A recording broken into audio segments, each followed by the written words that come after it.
Hello, everyone, and welcome back to the TII podcast as we get ready to kickstart a brand new season of content. My name's Craig Dennett, and I'm your host this evening as we do kick off that content with plenty of news that's happened in that. I think we've only been away for 3 weeks, and there's been a whole host of stuff that's happened over that time. Joining me tonight to pour over all of that, we've got Kyran Wallace. How you doing, Kyran? I'm good. Sun shining in Scotland. TII's back, and I think we could have a positive podcast on our hands for a wee change. It's the new season, so nothing's went wrong yet. So we'll start on the front foot, which is good. Well, nothing's went wrong, and apart from a 1-0 defeat to TNS in a bounce game, but who's counting that, really, are we? You're no waiting your knickers over that like half a Twitter, are you? Absolutely not. We're also joined by JB as well tonight. How are you doing, JB? Yeah, I'm all right, yeah. All really good, apart from QBR trolling us on Twitter, but just to add to the negativity. But no, really good. So it's been a few weeks, hasn't it, since we've had a wee catch-up, so no, it's all good. I'm looking forward to getting into it again. Absolutely. There's plenty of stuff we're going to cover tonight. Obviously, it's been a few weeks now since the new majority shareholders have been in place, and a few weeks since Russell Martin was appointed as well, so we'll just touch on that. We'll talk about the outgoings and the incomings and all the rumours that there's been over that, and where our heads are and what we'd like to see and everything involved with that. We'll get stuck in, and make sure you send in your comments as well, and we'll bring up as many as we can. We'll then start to look ahead to the Champions League qualifiers, obviously drawing against Panathinaikos, see where our head is with that, where we think the squad will be by that stage, everything around that side of things. And we may, if we've got time, we may well touch on a certain Sir David Murray and his interview earlier on this week. But starting off with yourself, Kyran, all change with the new majority shareholders, Russell Martin, as I mentioned, a few weeks in. How are you feeling about those changes? I can't say I was completely on board with Russell Martin to start with, but it's one of these things that we need to get on with. And do you know something? Everything I've heard from him so far is I've liked. I can see why the players could buy into him and why it could work, and why the interviewing board have been impressed by him. So it's been a lot that's been happening, but it looks like our club eventually is starting to move in the right direction with a board and people upstairs that really know what they're doing, and they've got a proven track record of doing it, not only in our football, soccer, whatever you want to call it, but also in the NFL. So, I'm excited, cautiously optimistic is, I think, the best way to put it, because of everything we've been through before and all that. But yeah, things are starting to sort of, in terms of the transfer machine, gradually starting to get moving a wee bit, and I think this week we're really going to start to see some movement in terms of transfers, people going out, people coming in. And as a football fan and a fan of a team, like, the transfers is the stuff that really gets the juices flowing. So what I'll say about Russell Martin and the transfers is that if he's back the way that he's been promised, then there's nothing to say he won't do well. But if he's not back, then he's dealt the same hand as Clement was dealt. And that's not me saying that Clement should have succeeded. Like, there was a lot from Clement's side as well. But in terms of Russell Martin, in order for him to succeed, he needs to be backed. Without that, then he's on to hiding to nothing. Yeah, I think it's fair to say Clement will be backed. Russell Martin will be backed very healthily compared to previous seasons, and potential player sales, which we'll come on to as well, may feed into just how well he is backed through that. And I'm not letting you away with saying soccer. At no point should you say soccer at all on this podcast, Kyran. That's a yellow card already. That's for the American viewers. Come on, we've got the Club World Cup on going just now. We should get used to the Americanisms. Like Andrew Kavanagh calling Ibrox the castle, the magical castle. It felt very Disneyland. Did feel very Disneyland. JB, you were on some of the podcasts with me around the announcements at the start of this month. Is your excitement starting to build for the new season? You've kind of parked last season and where that was, and actually the changes helped to create that clean break and the fresh start heading into the new one.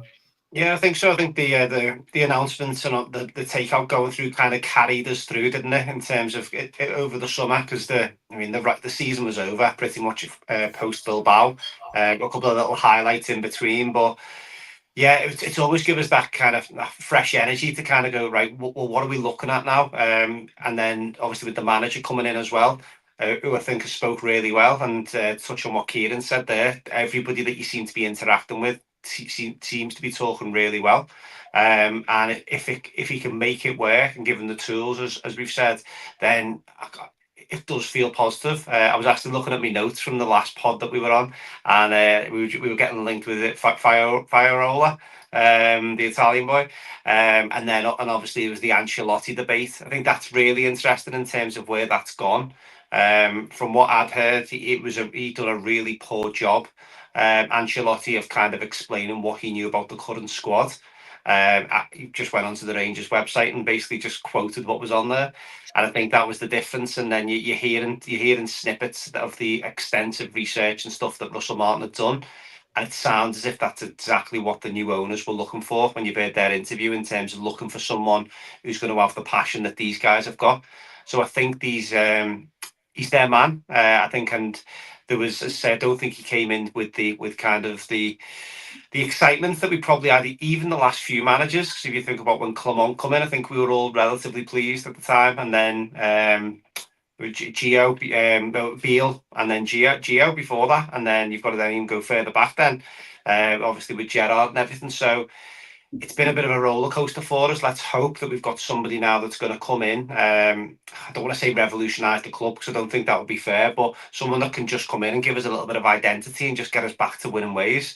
Because we've been starved at, haven't we? So, but yeah, in terms of your question about the excitement levels, yeah, it's going to be good. I think even the draw against Panathinaikos is very real.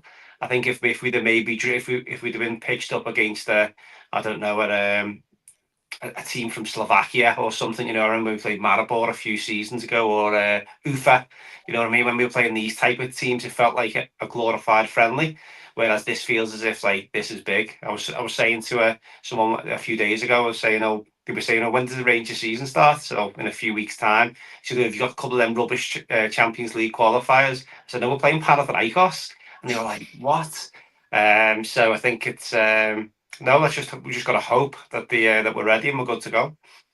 Yeah, 100%. We'll come on to talking about how ready we think we'll be a bit later on. But before we do, Kieran, you spoke about your thoughts on the sort of the owners and how you're feeling about them since they came in. Hugo Bear says really impressed with the new owners.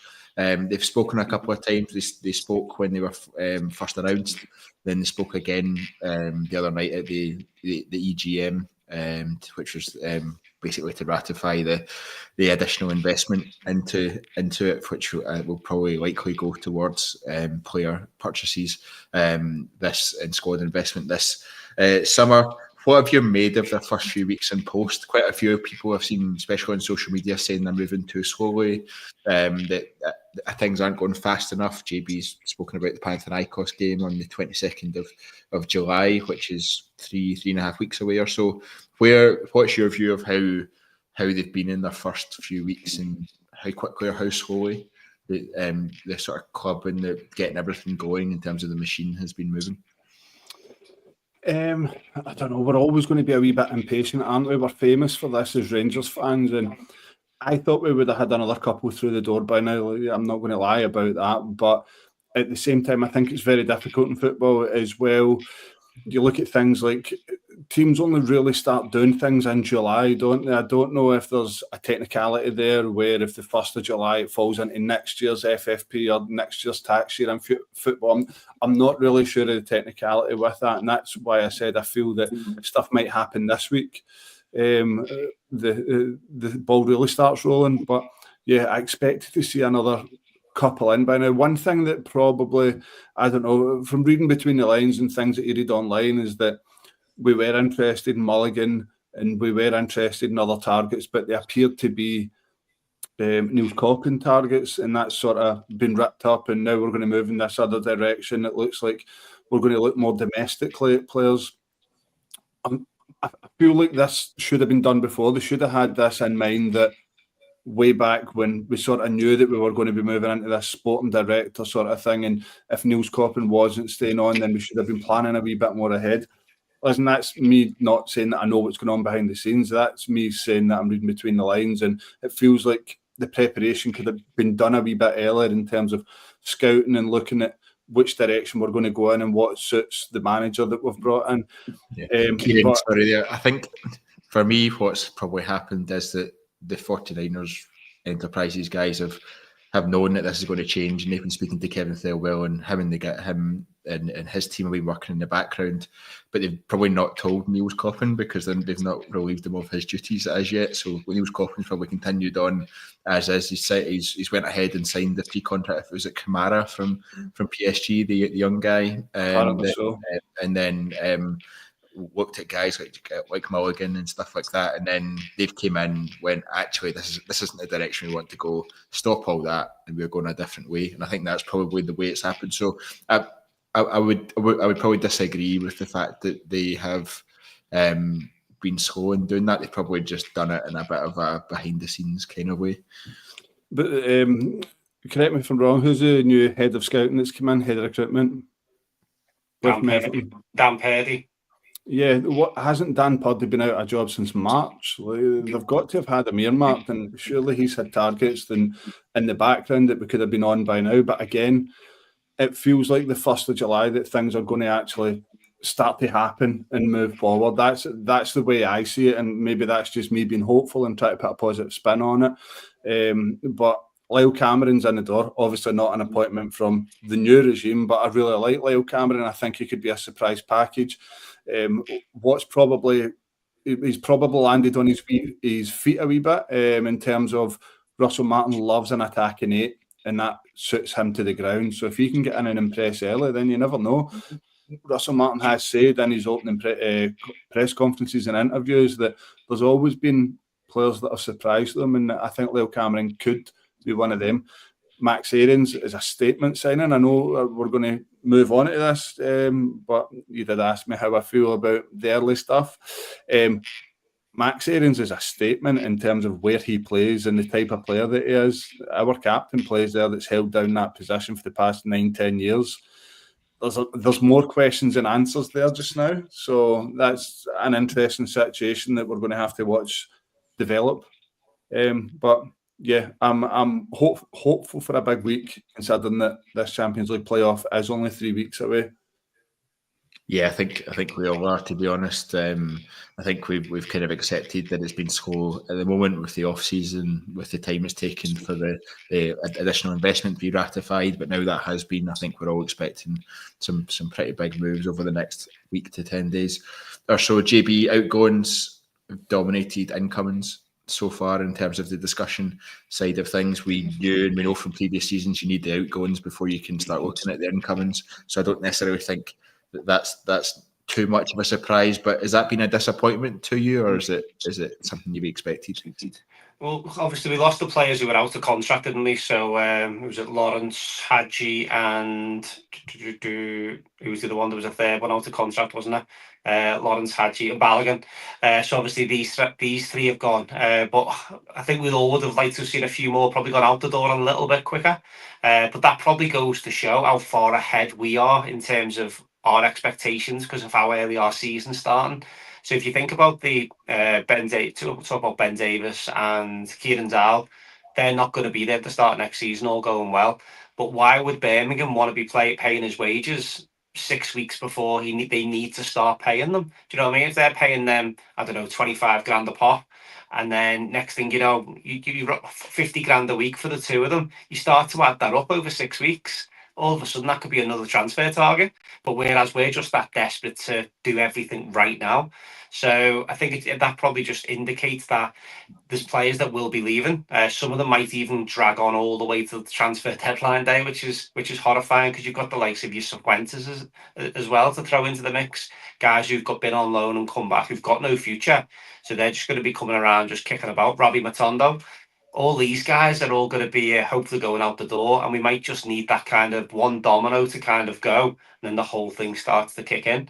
I think in terms of the players coming in, Connor Cody will be signing on Tuesday.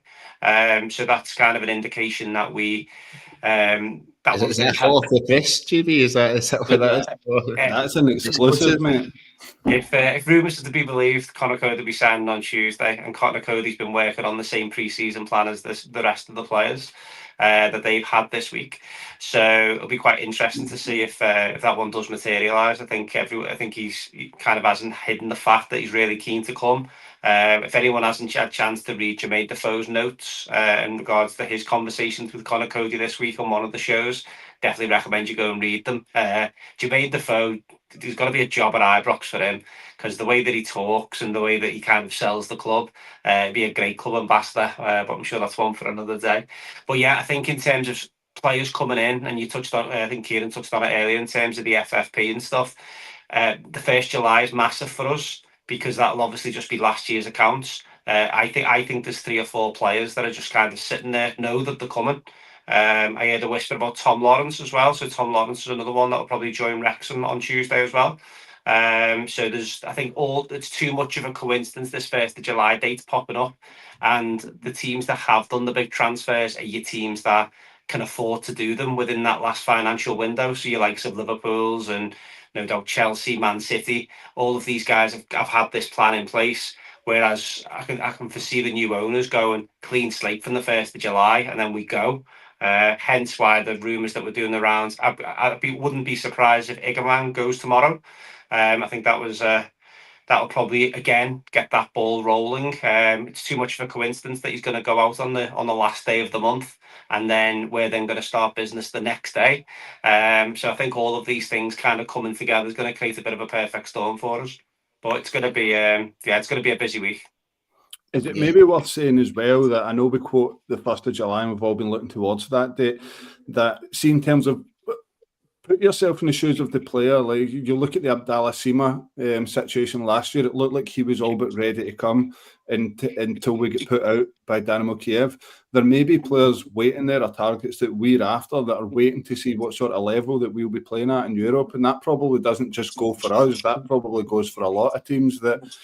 And you look at it from a team point of view, that teams might not be willing to spend on targets until they know what sort of income that they're going to get from Europe. So I know we're saying a lot might happen this week and people are getting impatient, but a lot more might happen after we know what's happening with Europe. That's the way I'm looking at it.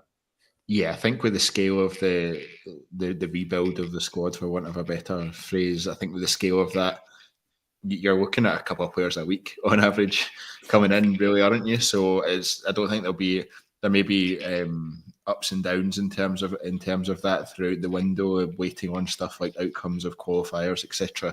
But you have to have the feeling it's going to be a pretty steady stream of players coming in and people going out the door as well. JB's pretty much named every single player I've got on my list here in the first 5 minutes, so it's just for that, JB. But we'll take them one by one and we'll kind of work through them. The first one I wanted to talk about, and JB kind of suggested he may well go tomorrow with that one, just around timing. I've seen that suggested a few times on social media as well around the reasons behind that. But Keen, I'll come to you first. Hamza Igamane potentially heading to France.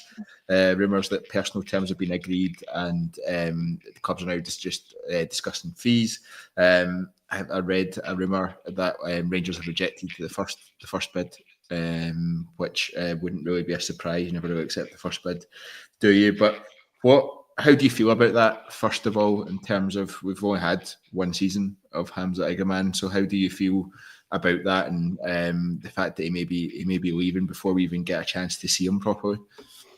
It's a bit gutting. It was a shining light last year of our season, and he looked, I don't know, remember the first game he started at Ibrox against Hibs, and he was non-existent, and it was like, right, okay, we're going to have to take our time with this guy. He's going to take a while to bed in, and then Nice away, nobody's seen it. He started against Nice away, and my God, that's when he arrived as a Rangers player, and he's entertained us. I can't remember who said it, but he's the type of player that properly gets you off your seat, and you don't know what he's going to do next. And these are the type of players that do go for big money. Unfortunately for us, he's going for big money at a time where we need big money. We spoke about the rebuild there. And in a perfect world, we would be flying right now and our squad would be solid and we'd be holding on to Hamza Igamane for 3 or 4 years because the contract's, 5 years long, and we'd be enjoying him for a lot longer. But in terms of finances, in terms of rebuilding, in terms of the player recruitment model, basically that model where we need to start moving players on, it's all perfect timing. The what, sorry? My mind's gone blank on that one as well, just as you're waiting on me jumping in. To be fair, it's been the buzzword for about the past 4 weeks as soon as the transfer window opens. I can't believe we forgot it. The player trading model. That's well. There we go. The player trading model. You can tell we're rusty. We've been away for 3 weeks. It's perfect for us. The money being quoted, yes, okay, we would want a wee bit more than 15 million when you see what other players go for in the league and you look at the talent and the ceiling that Hamza Igamane's got. I would want somewhere between 18 to 20 in an ideal world, but if you're getting 15 million and you're managing to bring in, say, we look at the targets, guys like Dottergeman, Matija Friggin, these guys look unbelievable on YouTube. They're even younger than Igamane, so you don't know that they could come and do the exact same thing. And this is just where we are as Rangers at the moment, that we're going to bring guys in, we're going to sell them on, and we're going to bring the next guys in. I think the difficulty with the fans just now is the trust with who we bring in next, because we've seen this far too many times. When we sold Calvin Bassey, the money just, you couldn't name a player from what we bought from that was successful at us, I don't think. And when we look at it on, right, we need to make a big player sale, it's got to be Raskin or it's got to be Igamane. Who should it be? Who would you guys pick? I'm saying Igamane. I love Igamane, but who would you guys take if we had to sell one? Yeah, I'd be selling Igamane as well, to be honest. I think Raskin, you can build a team around. I think there's also been rumours that Raskin is interested in a move to Wolves, which I saw during the week there, which if you lose both of them, it's a tough ask to replace both, I think, in the same window. But Igamane would be the one that I would sell. JB, I'm not sure what you see nodding along there. Yeah, no, I mean, you could talk all day about Igamane. And I was saying to you guys offline, me and my dad the other day watched his highlights of the season, and it was just heartbreaking because it was kind of like, oh my God, we've only had, I think somebody just popped in the comments, he's only really been there for half a season if you consider the games he's missed. And I remember him coming on, Kieran's memory of him there at Hibs, I remember him coming on away at Dundee United, and I was there, and I seen him and I thought he looks a bit heavy, looks a bit awkward, and then he's couple of magical turns, and you thought, wow, who is this guy? Like what? And then very, as you say, any young player goes through that bit of a up and down. I think if somebody said to me now though, Igamane's going to be playing as year 9 next year, I'd be all for keeping him. I'd be going right now another season. That's kind of gamble if we can, because I just think he's magic. I think he, in the right team with the right service, he doesn't miss many, which is obviously we will probably get on to big Cyriel at some point, but he just seems to be, his movement is really good, his touch is really good. He's obviously not played a lot of competitive football, if you think about where he's come from and the coaching levels. So I imagine we're probably filling his head full of broken biscuits in terms of the stuff we're asking him to do. I actually think he's the type of guy you just say, just go out and play. Just do what you want to do, and I'm sure we'll all enjoy it. But again, I say sometimes I agree. Before the FFP stuff, he's the type of guy you would go, and no way, we're keeping him. But I think to balance everything and where we are and where we've been, I think it's Igamane would be the sensible one. And I agree with the Raskin piece in terms of there's definitely someone there we can build around. He's almost what we want us to be in terms of a really hard work. We want the whole squad to be really hard working, lots of quality, improving. And if he can turn into a little bit of a goal scoring midfielder because we sign a 6 to let him go, then again, sky's the limit for him as well. And he's obviously he's well thought of in the Belgium setup as well, which is no mean feat when you consider the players that he's up against. He's definitely a fans and the manager's favourite. So yeah, no, Igamane for me, but reluctantly, I would say. Yeah, JB Kyran mentioned a figure of sort of he'd be happy with 18 to 20 million pounds. I think whatever we do, we need to have a hefty sell-on fee in there.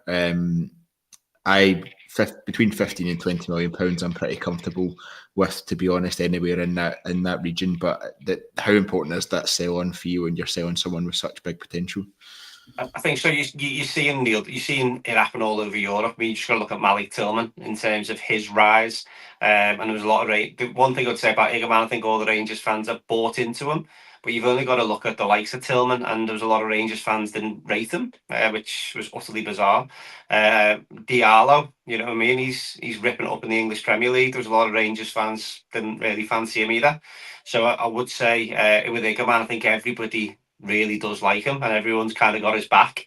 But I think he's it's just frustrating. That one thing that really frustrates me with the tail end of the season, I'd just love to have seen him get a run in the 9 till the end of the season, the last 10-15 games. As soon as that Bilbao final whistle went, just play him in the 9 for the rest of the season and see what happens. Because what happens if he'd have scored another 10-15 goals in that short period of time? You know what I mean? And then all of a sudden, right, do you want 15 to 18 million? Or you're then starting to talk around your 20 to 25s in terms of brackets. But on the flip side of that, we might get more money for Dessers because of his end of season form. So the whole thing might swing in roundabouts, to be fair. Yeah, I think the Hamza Igamane one will be one that probably comes to the head pretty quickly. So keep our eyes peeled on that one over the next sort of 24 or 48 hours and see where that lands. But you mentioned him there, JB. Cyriel Dessers was the first striker linked to be leaving Rangers this season. Kyran, I think it was around €6 million, maybe just slightly over €6 million to AEK Athens was the rumour. That's 2 strikers in a very short space of time being linked with leaving Rangers. I think we do need to refresh the front line. We could all probably agree with that one. But how do you firstly feel about the fact that both of our main strikers are linked with leaving, and the potential fees that are involved there as well? It's in terms of Dessers, I'll be happy to see the back of him. I know it's a very split camp at the moment, and every time you mention something about Dessers, and hopefully we see a few comments about it. He very much splits opinion. I've never seen a player like this in my life play for Rangers. He's a total enigma. I would be happy to see him go. Again, I think the timing's perfect. His late season form has probably done well for us to get the fee that we're after. You asked at the top of the show, Craig, how I felt about the first 2 weeks about what these guys have done. I like that they've stood firm on that fee for Dessers. It looks like there's a wee bit of tennis going back and forward between us and AEK, and we're standing firm on what we want for him. And I do really like that because, one, Dessers is a high earner, and we know we want to try and get high earners off the wage bill. So that could have been an easy one for us to say, do you know what? Let's cut it. Take what they're giving us and we move on for them. But no, they're standing firm. They know their price. We know what we want for them. Selling your 2 strikers, I think I read somewhere that between Czerny, Dessers and Igamane, losing all 3 of them, we'd be losing 57 goals from our team, and a team that doesn't score many goals. So they do need to be replaced. But listen, I like the players that we've been linked with so far. Very positive. The boy Dorturgeman looks unbelievable, but Dessers looked unbelievable on YouTube before he came in. It's something we had to watch, but he looks quick. We need pace in that front line. It does need a refurb.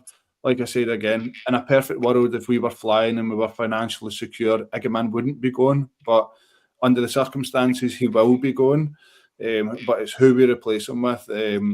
For the money that we get for Igamane, you could be buying a striker and 2 wingers that are contributing every week for £5 million each, and that's the calibre of players that we should be looking at.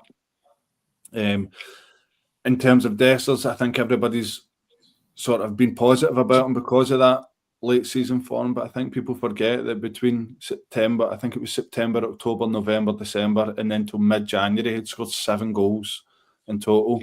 By that time, we were out everything. It was gone. So we need somebody that's going to hit the ground running and score consistently for us, and if he's not doing it, we need a reliable backup.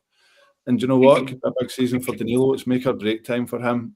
We forget that before his injuries, he was a very good player. He was a very good finisher for us, some important goals. But whether or not we see that the other side of the injury, and we see that now with even heavier competition up front, it's going to be difficult for him. But you never know.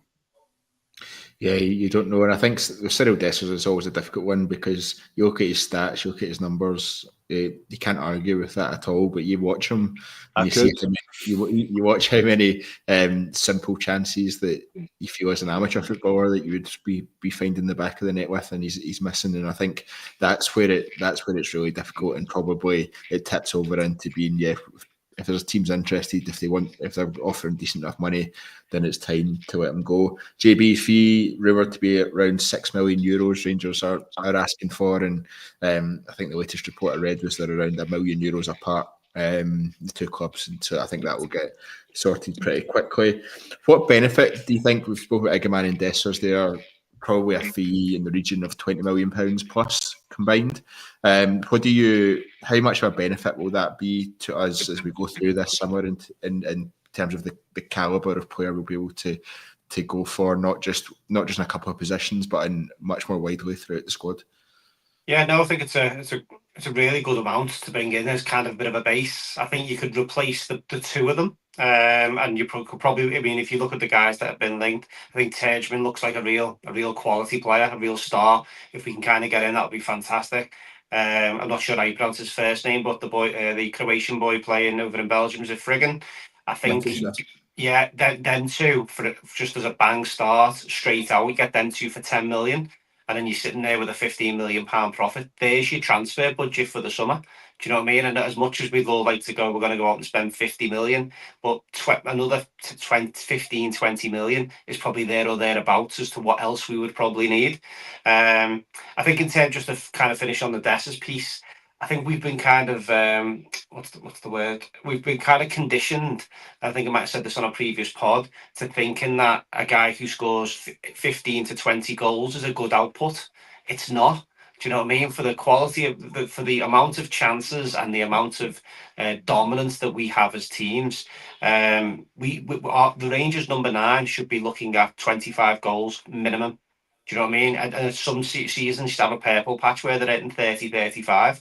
That's what we should be looking for. And I don't think it needs to be a world-class striker to do that. It just needs to be someone that is composed and consistent. And I think with Cyriel, for all of his qualities, he's actually the type of guy, I think if he was on probably half the wages, you wouldn't mind him sticking around as kind of your second and third choice striker. But given the position he's in, there's money on the table. Kind of feels a little bit of a no-brainer, because there's players out there that have scored 20 plus goals. The likes of your Simon Murray will be there or thereabouts, Michael Higden, Kevin Van der Veen, these type of guys. Do you know what I mean? These aren't £5-6 million players. These aren't world beaters. These are just guys who've shown in Scotland, well, you know what, if you give them chances, they'll take them. I mean, even if you go further back, there's been plenty of players. Rod Wallace, do you know what I mean? He was hitting these type of numbers previously. Negri, obviously going back even further again. Michael Moles. Again, all of these decent players, none of them you say were world class, but there's definitely goals to be scored. I mean, even if you look across the city, if you look from like a Maeda or a Kyogo, who's just obviously gone out the door, not world class, but just really good goal scorers, or certainly players that can take chances. So I think if we can bring 2 or 3 of them in over the summer, and then Kieran's point about Danilo, I really like Danilo. I don't know whether it's just because I was so happy when we signed him, when we did sign him, because I thought he really had something about him. And then was it Michael Beale played him on the left wing, and you're like, what's going on here? But I think if we can get them two lads in at a really good age with potential sell-on value, and then Danilo's then obviously then your backup striker, maybe one more just to be a little bit greedy, and then see where we go. But no, I definitely think the refresh is going to come at a good time, and I think. I say that the transfer model of refreshing it is definitely where we need to go. Yeah, I think that's fair. Right, let's go into the incomings then. Let's start with the striking position, because actually the two that I was going to speak about have both been mentioned already in the chat. So Kieran Dorturgeman, 21 years old, Maccabi Tel Aviv striker, currently 20 goals last season in all competitions.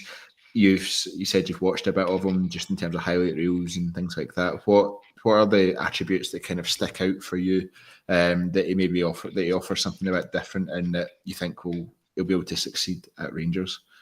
Yeah, I had already mentioned his pace stuck out a mile. It looks like he's got a wee bit about him. He looks tall, he looks physical, and he actually looks like quite a composed finisher. It's probably a wee bit the opposite of Dessers in terms of the pace and the finishing. Again, he's 21 years old, and I think he's just turned 21. He's already got 9 caps for Israel, so he's playing at a decent level internationally. Maccabi Tel Aviv are a good side as well, always challenging for leagues. I don't dare say I know how they got on last season or the season before. I don't know if you guys or anyone in the comments can fill me in with that, but I like the look of him.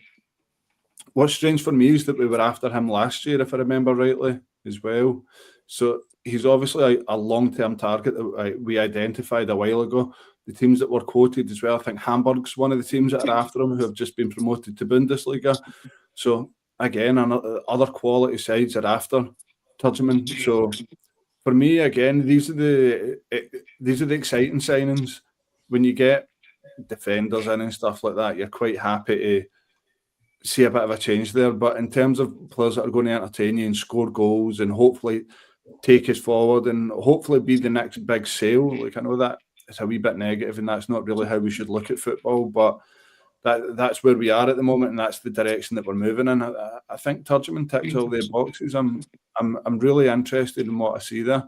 Although YouTube's not going to show you the negative side of things, is it? Like, what's it going to be like with an SPFL jobber coming through the back of him for a header? Like, we don't know these things until he's playing here, but the things that I see I really like. Yeah, JB, you mentioned Friggin as well, the 22-year-old Croatian forward. It's currently at Westerlo in Belgium. But both of these guys seem like very different strikers from the ones that we've seen playing for Rangers in recent seasons. What kind of profile of striker do you think we should be looking for, and do these guys fit that bill? Yeah, no, definitely think in terms of the players, I think it's going to need to be players that can be adaptable.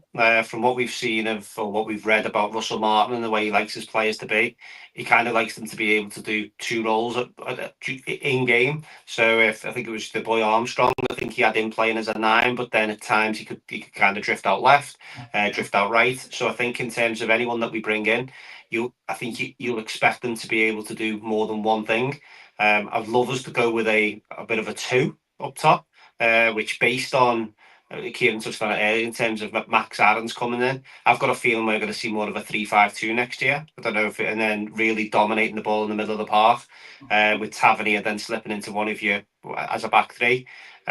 Just potential. I know Connor Cody's best seasons were always as a bit of a sweeper in the central point, and there's a space then on the left hand side for a left centre half.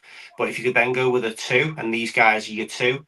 Kyran touched on it. We've missed legs in the front line for a long time. Couldn't tell you who our last quick striker was. I'm trying to think off the top of my head. Probably Sakala. The Zambian. Yeah. No, the Zambian Prince was probably our last striker, and I would have him back just for the record. But I think in terms of having pace up through the middle, Abdullah Sima is probably, you've seen the threat that he kind of carried when he played in the 9. But if we can have these 2 guys, say it is these 2 guys and then Danilo's your backup, I want to see them working really hard, and I want to see clinical strikers. I want to see 2 strikers next year competing for that starting position if there's only one, or competing for that European position. But the pair of them, I want to see them hitting 15 plus goals. And then even with your main man, then whoever it comes out, because there's a chance that both aren't going to work. Do you know what I mean? If you think about the Michael Beale summer where we kind of Dessers, Danilo, Lammers, we kind of hoped that one of them would do the business. And to be fair to Dessers, from a numbers perspective, he's kind of give us that. But it's always a risk. What I do like is the profile of the pair of them. Both seem to be relatively clinical, a bit of pace about them. They can work hard and they can handle themselves as well. Frickin looks like a little quite sturdy. And I was listening to a piece today on Tashman, and he was saying he can handle himself. Don't worry about that. And he really enjoys the physical side of it. So I think in terms of them two as a kind of start for 10, I think would be really useful. Yeah, Sorry, but in there, Craig, JB touched on something really interesting. They're saying about we're going to try and dominate the middle of the park, and I think that's where the signing of Max Aarons is very interesting, because everybody says about Russell Martin that he is like one of the sons of Pep almost, because of the style that he plays, where he likes the inverted fullbacks. You see it more recently with like the way Caicedo plays for Chelsea, a centre mid almost playing right back, but filling in as an inverted fullback, playing in the middle. I'm pretty sure I read something or listened to something about Max Aarons that he plays that way. He's played at centre mid, grown up and coming through youth ranks, and then he converted to a right back. I think he played further forward as well.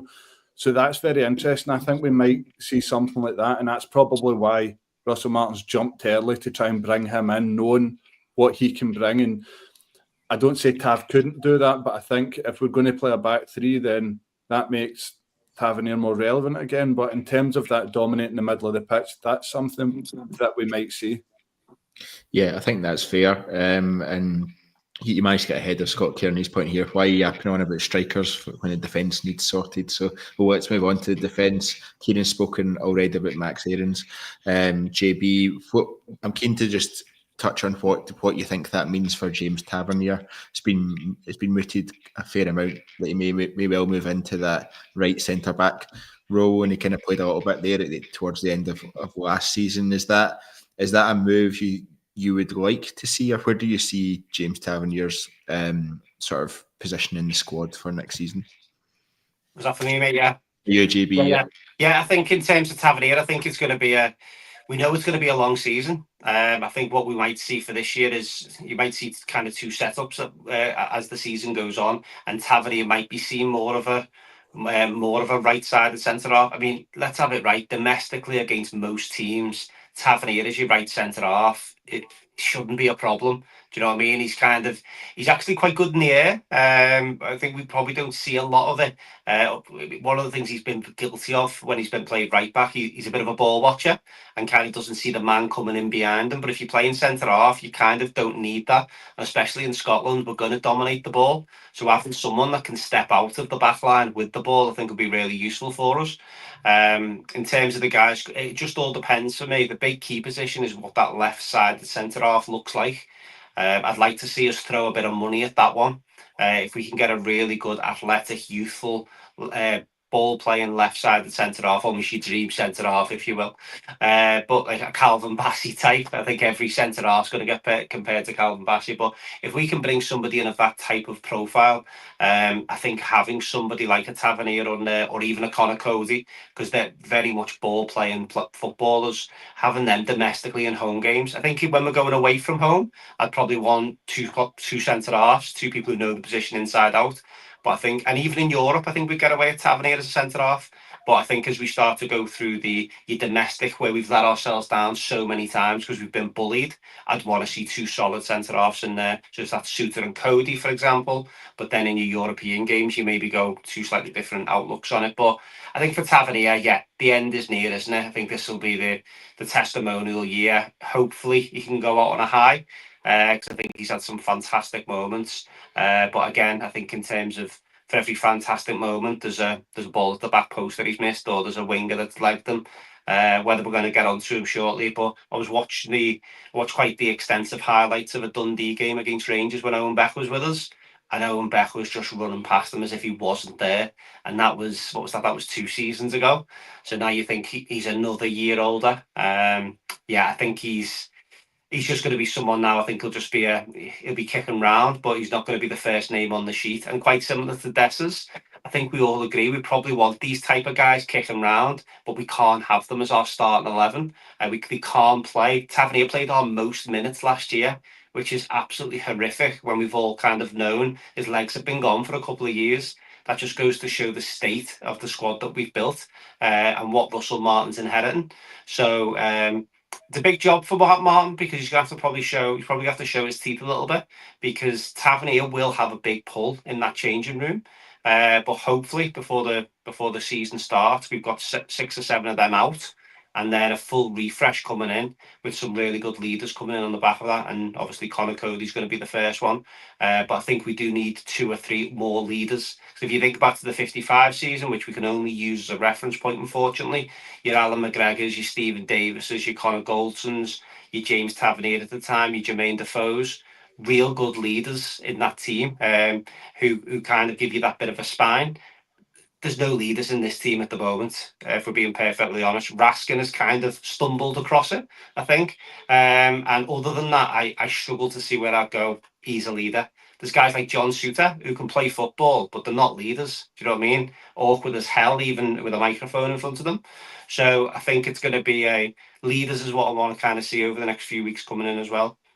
Yeah, I think that's good. Just to finalise the James Tavernier discussion, Luke Gibson 97 says I'd rather just play a natural centre back and try to fit Tavernier in for the sake of it. Prime Time says he can only be cover at best. And in terms of where will James Tavernier be next season, Colin Matthew says with another club, preferably, but I get it, he'll likely stay, unfortunately. So I think it's kind of a mixed bag around James Tavernier and where he'll play this season. I think a lot of us probably think he won't play as often as he did or as frequently as he did in recent seasons. That seems to be more out of necessity with those squads than what should actually be happening at the stage of his career he's at. So it'll be really interesting to see how Russell Martin manages that one. Kyran, JB's mentioned a few times about Conor Cody, and I think it seems fairly nailed on it early this week that he's going to be landing as a Rangers player. What do you make of that move? Is it one you're happy to see? Yeah, I'm delighted. There's loads of people in the comments saying that nobody on this pod knows who's coming in. JB's basically just told you at the start of the show that he'll be here on Tuesday. So, on Cody itself, when we were linked, I done the usual thing. You go into X and you Google Cody Rangers and Conor Cody, and all that was coming up was Leicester fans talking about how much of a voice and how much a leader he was at the back for them, and saying that last year could have been a hell of a lot worse if it wasn't for Conor Cody being at the back for them, saying that he was one of their best players last year. Now, if everything that you read about Cody is that he's actually took a wage cut to come to us, I don't know if JB knows anything about his wages, but I'm only kidding.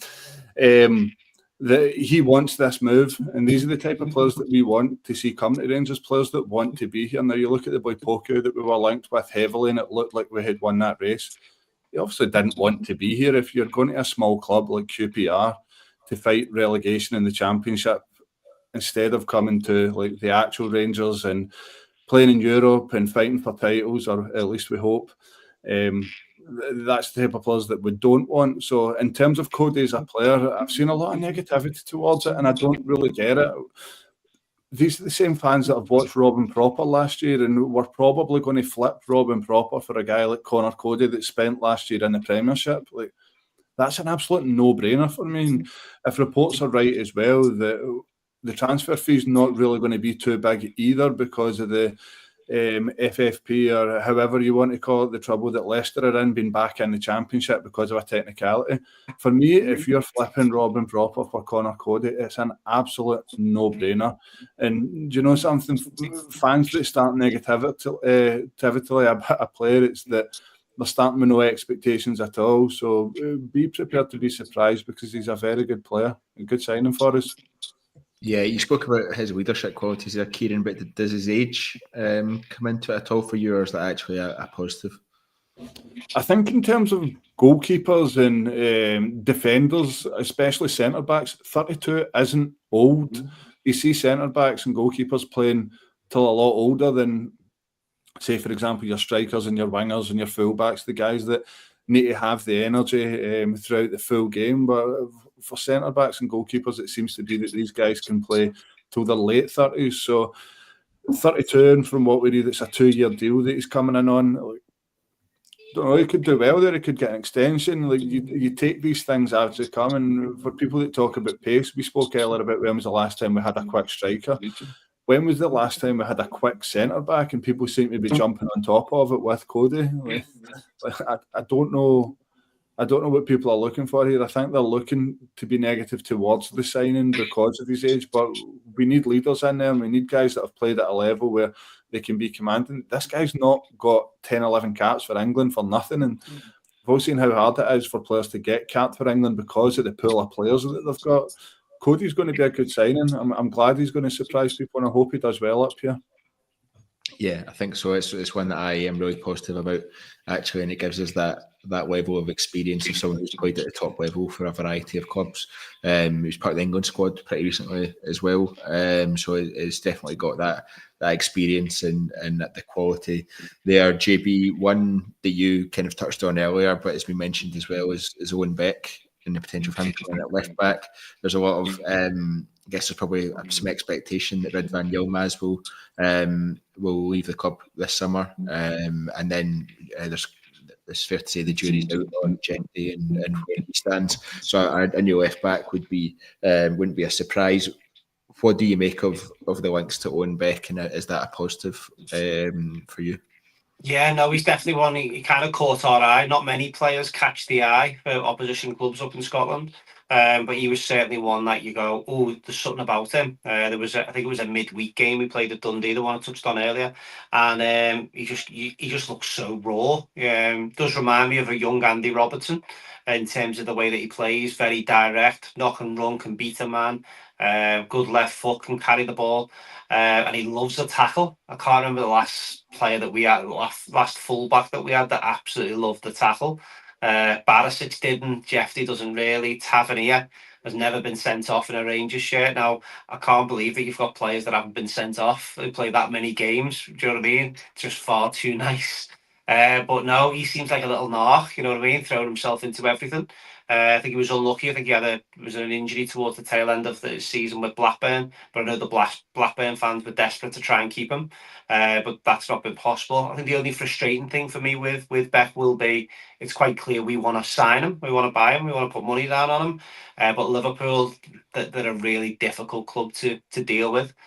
You've only got to look at that Kwanzaa, who I probably wouldn't even have at Ibrox. And he's going for 75 million, up to 75 million. Do you know what I mean? So, and you look at some of the players they've sold over the years, Rian Brewster, 25 million. And there's been a handful of others where you go, Solanke, even at the time, the money, they got ridiculous money for these guys.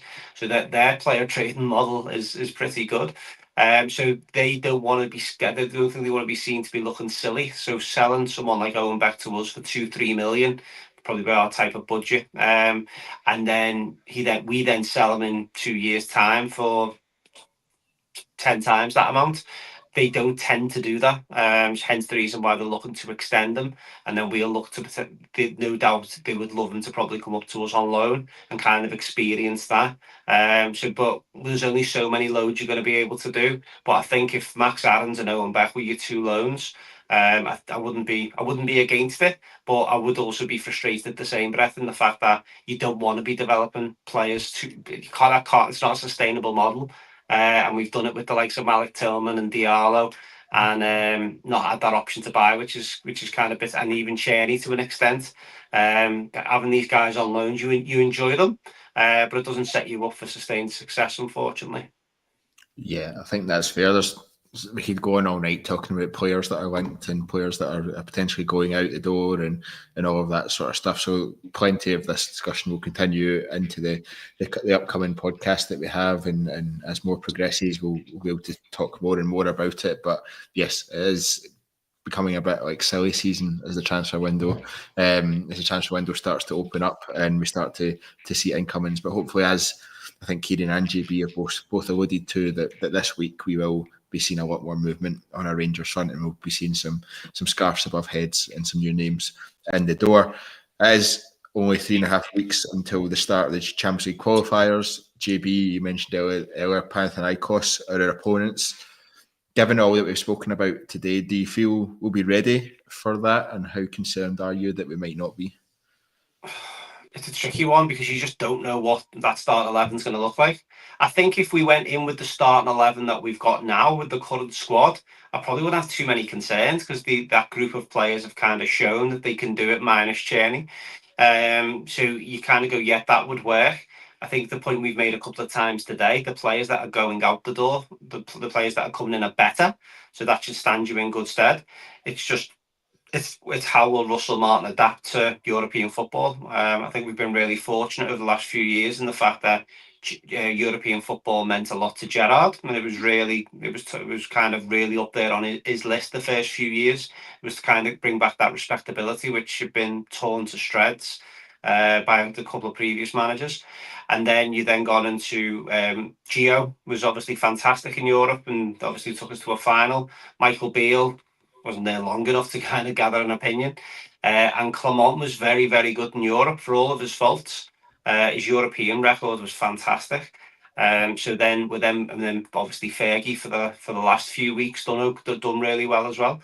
So I think in terms of, we don't know what Russell Martin's game plan is going to be in Europe. If he thinks that we're going to be able to go to some of these teams, I'm not including Panathinaikos, and dominate the ball, then that's not going to be the case. We need to find the ball dominating Rangers team domestically and the counteracting team in terms of the when we're abroad and stuff. So yeah, I honestly couldn't give you a solid answer at the moment. But ask me again in 2 weeks' time once we've kind of hopefully got a 5 or 6 players with the scarves above the head, and we kind of know what we're going to. A couple of pre-season friendlies under the belt, which come round soon. Is the first one a week on Sunday, is it?